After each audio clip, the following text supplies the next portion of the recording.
যে রান্না করে তারও পুরাপুরি দেখাতে না পারলে ভালো লাগে না। যে পুরা রান্নার ভিডিওটা দেখবে তারও পুরাপুরি না দেখলে ভালো লাগবে না। খারাপ বলো যাই হোক, পুরা রান্না দেখালে আসলে মানুষের আ হয়তো আপুদের বুঝতে সুবিধা হয়। তো এখানে হচ্ছে আমি রোস্ট রান্না করতেছি আমার জায়ের ঘরে।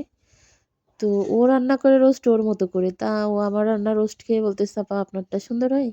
তা আমার একটু রোস্ট রান্না করে দিয়ে যান।" তো আমি এখানে পুকুরে ঘাটে কুমড়া বড়ি দেবো বলে কলাই ডাল ধুচ্ছিলাম। পরে ওইখানে রেখে এসে তা ওর একটু রোস্ট রান্না করে দিয়ে যাচ্ছি। তো পুরাটা আসলে দেখাতে পারলাম না। তাই আরকি আফসোসটা আপনাদেরকে বললাম।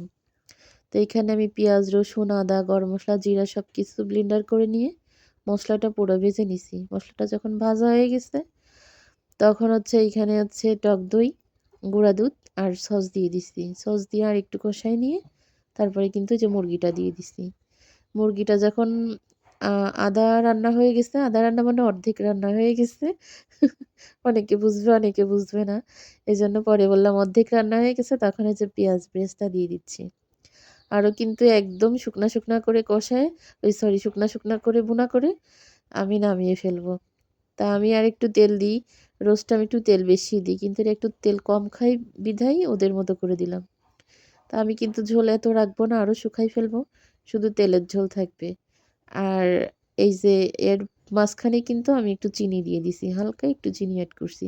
মানে ওইখানে টক দই সস যে পরিমাণে গেছে ওই পরিমাণের সাথে হিসাব করে হালকা একটু চিনি দিয়ে দিছি। যেহেতু পোলাওর সাথে খাবে। এইভাবে রান্না করে খেয়ে দেখেন। দেখেন আমার রোস্টের ফাইনাল কালার। আরেকটু শুকাবো। অনেক